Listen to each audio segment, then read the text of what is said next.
Students, good morning. How are you? I hope all you are well and fine. So, today we are going to discuss chapter number 5, that is from your poetry section, our book of Flamingo, class 12, CBSE English Core. So, the title of the chapter is And Jennifer's Tiger. So, actually, this is a poem, and this poem is written by Adrian Rich. Okay, this poem is written by Adrian Rich. So there are almost three stanza, and in these three stanza, what the message is there? Let us look. So first stanza, and Jennifer's tiger prance and move across a screen.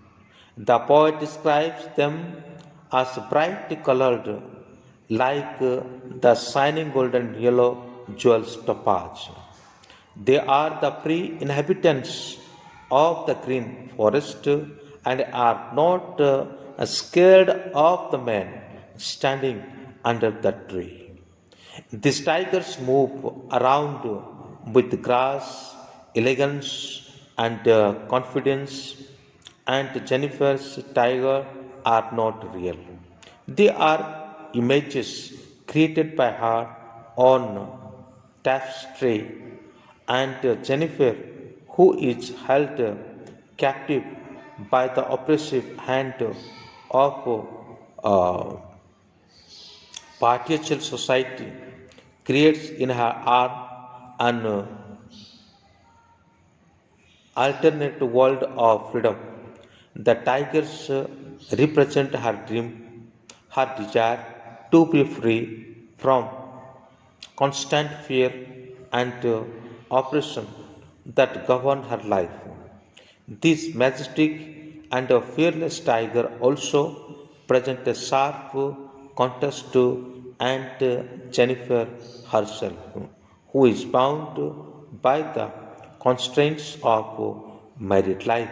तो बच्चों, यहाँ पे इस first Anjay के द्वारा हमें point ये बताना चाहते हैं कि एंट जो है एक बहुत ही सुंदर और ब्राइट कलरफुल और शाइनिंग करता हुआ गोल्डन येलो कलर होता हुआ एक और टाइगर को वो बना रही है। हालांकि आंट जेनिफर जो टाइगर के बारे में कहना चाहती है वो असली मतलब एक दृश्यमय टाइगर के बारे में कहती है। उनके जो सपना है एक टाइगर किस प्रकार से मतलब मूव करता है और ग्रास लैंड में होते हुए चलता है और किसी को नहीं डरता है, पूरे कॉन्फिडेंस के साथ वो चलता है और एक टाइगर किसी भी तरह से किसी को डरता नहीं है, ना कि केवल वो डरता नहीं बल्कि दूसरे लोग उसे डरने लगते हैं। तो वो जहाँ कहीं भी उस जंगल में बिल्कुल आज़ादी के साथ वो घूम सकती है। यहाँ पे जो टाइगर के बारे में बताया गया ये एक रियल टाइगर नहीं है बल्कि एक इमेजिनरी टाइगर है। एंड जो है वो एक इमेज तो बना रही है ना, एक इमेज तो बना रही है, लेकिन वो इमेज उसी को याद करते हुए बनाती है कि उसके जीवन में कैसे वो ऑप्रेस्ड हुई, उसके जीवन में कैसे वो दुख संकट को सहते हुए अपने जीवन को गुजारी। जैसे कि उनके जीवन में कोई मतलब फ्रीडम नहीं था, जैसे उनके जीवन में कोई भी आज़ादी नहीं था, और वो क्या करती थी कि मतलब काफ़ी सारा अपने हस्बैंड के जो मतलब द्वारा टॉर्चर होकर के टेरराइज्ड होकर के वह अपने जीवन को गुजारती थी। जैसे मान लो उनका शादी का जो जीवन है ये केवल एक गुलाम है या तो फिर ये केवल एक बंधन है, उसके अलावा और कुछ नहीं है। लेकिन यहाँ पे ये टाइगर का चित्रण करते हुए वो इमेज करना चाहती है कि टाइगर जैसे आज़ादी के साथ अपना जीवन जीती है, काश मैं अपना जीवन को भी ऐसे आज़ादी के साथ जीती। सो सेकंड स्टैंजा इस प्रकार कहता है, and Jennifer is here shows to be creating beautiful image of the tiger by using wool. She is so much terrorized that her fingers are unable to carry the weight of even something as light as a needle. She is a victim who has been so oppressed that she is unable to pull her ivory needle.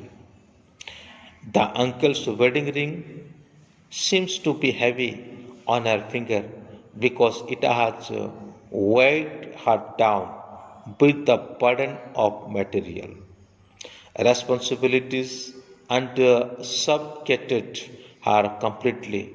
So, socially, convictions are also to be blamed for reducing her to a tyrannized woman.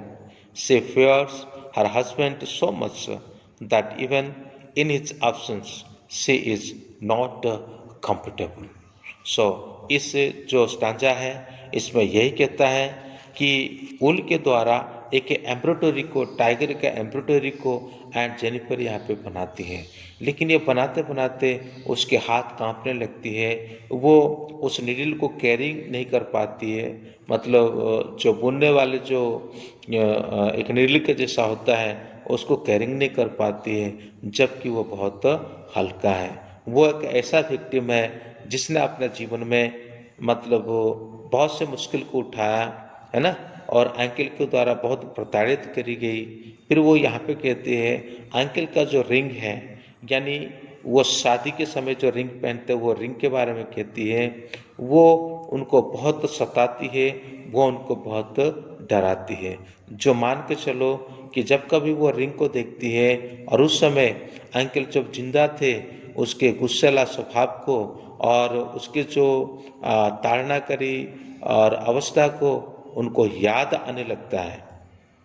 फिर यहाँ पे और इसी second stanza के आखिरी एक दो line में इस प्रकार बताया जाता है कि एंट जो है अभी मतलब जबकि उसके पति, उनके पति अभी भी उनके पास नहीं है, मतलब वो मर चुके हैं, गुजर चुके हैं, लेकिन जब जब वो उनके याद उसके जीवन में सताती है तब वो बहुत फेयरफुल हो जाते, तब वो बहुत एक डरावना कंडीशन में आ जाती है। Third stanza, this stanza reveals a sad truth. Okay, the poet says that even death will not be able to release Aunt Jennifer from the trials and the tribulation which she had to undergo in her lifetime. तो मृत्यु भी वो डर उसके पीछा नहीं छुड़ा पाती है। जैसे कि मैं पहले बताया था सेकंड स्टैंजा के बारे में कि सेकंड स्टैंजा में हमने देखा कि एंट जेनिफर का जो क्या कह सकते हैं वो अभी जिंदा नहीं है, उसका हस्बैंड अभी जिंदा नहीं है, लेकिन उसके बावजूद भी एक टेरराइजिंग वाली कंडीशन उसके जीवन में आती है। जब जब वो याद आते हैं तब तब वही इमेज, वही दृश्य उसकी आंखों के सामने आ जाती है। The trauma she had to face will linger on, no social set of or custom can stop man from terrorizing the torturing and terrorizing the weak section.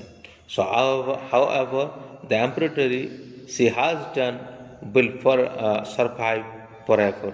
The tiger she has knitted will remain fearless as ever, continuing their search for a prey. The branching tiger represents Aunt Jennifer's intense longing for freedom and her desire to live life on her own term. तो ये last के stanza में वो यही कहता है, poet यही कहता है, एंट जेनिफर जो एम्ब्रॉयडरी को बना रही थी वो बहुत सुंदर है, वो एवरलास्टिंग होकर के रह जाएगा।